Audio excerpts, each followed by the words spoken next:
Hello guys, I'm John Paul Barrientos, and today we'll talk about something that often overlooked but absolutely essential: basic truck maintenance.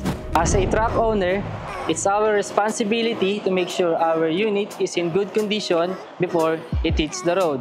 Proper maintenance saves money, time, and most importantly, lives. Let's begin with the three important words, and we call it CDL. C is for crack, D is for damage, L is for leaning, losing, and leaking.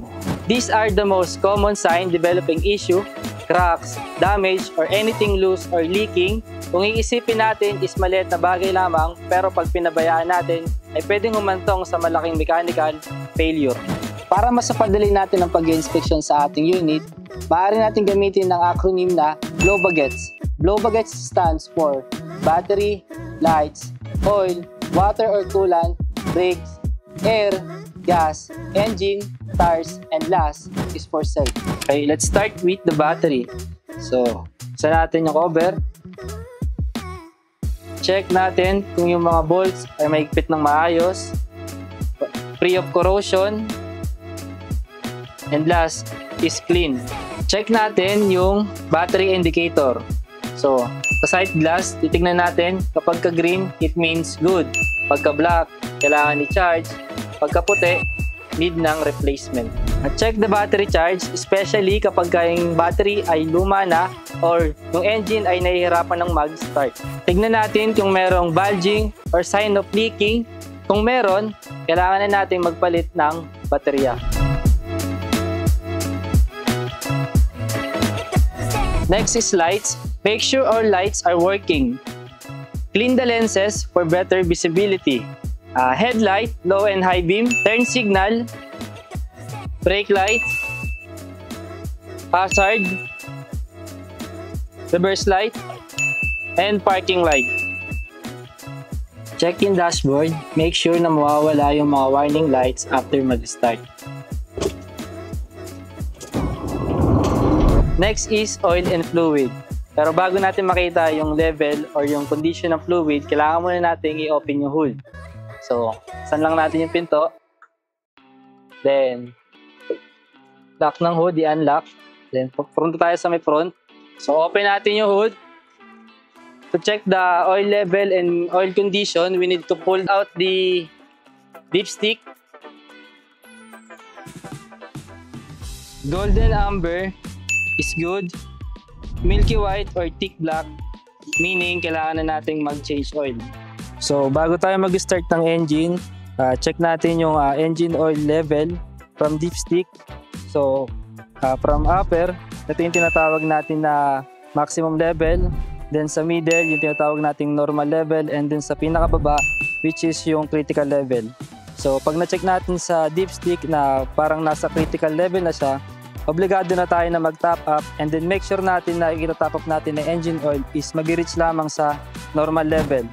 Hindi tayo pwede mag-top up na engine oil na lalagpas o aabot sa maximum level kasi may possibility na yung engine oil na sobrang nakinarga natin is maghahanap ng lalabasan na which is magkakaroon ng problema sa engine natin.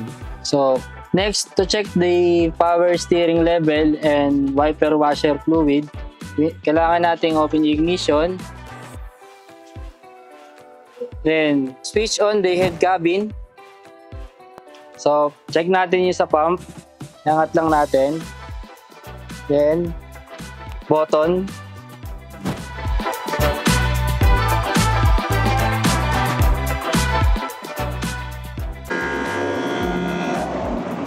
So, wag din natin kakalimutan yung washer fluid. Check natin yung tangke, kailangan make sure na puno siya, and pagka nasa low level na siya, required natin na mag-top up. So check lang natin yung mga lines, make sure na mga walang sign ng leaking. So check the power steering, check natin kung yung level is good, then inspect natin yung mga lines or hoses to make sure na mga walang sign ng mga leakages. Next is water or coolant. Coolant is essential for engine regulation. So, check natin yung coolant level natin. Make sure na nasa max level siya. And then, check din natin yung mga hoses, kung merong mga crack, damage, na pwedeng mag-cause ng leak. And now, let's move on to clutch fluid. So sa clutch fluid, check natin yung maximum and low level. Make sure natin yung fluid natin is nasa proper level. So check din natin yung mga clutch line. Make sure natin na walang mga damage or scratch na pwede mag-cause ng leaking. Look at the brake drum, brake shoe, brake lining. The lining should be at least 5 mm thick. Test the handbrake to ensure it holds the track properly. So, pakinggan natin kung merong mga squealing or grinding sounds. Ito yung mga sign na pwede na nating palitan ang brakes. A stands for air. For trucks with air brake systems, here's what to do. Sa dashboard, check natin yung air supply natin. Kung nare-reach niya ba yung proper operating range. So, drain natin yung tangke to remove the oil and moisture.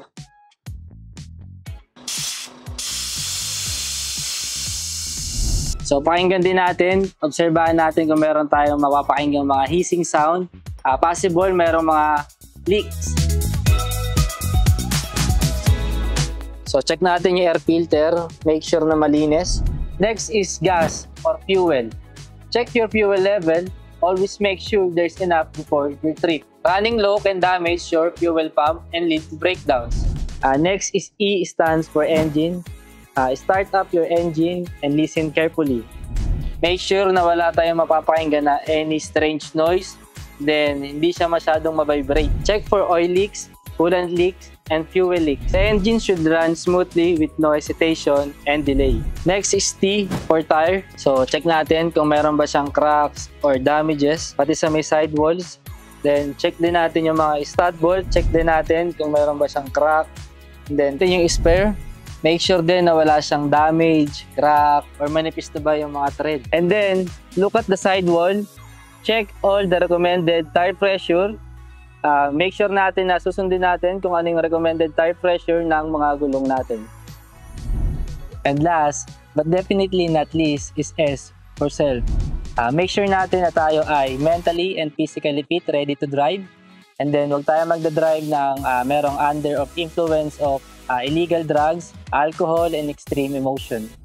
As a truck owner, it's our responsibility to maintain our unit in good condition. Using our two acronym, Blow Baguettes and CDL, help us to avoid repair costs, additional major mechanical failures, and help us to run our business smoothly.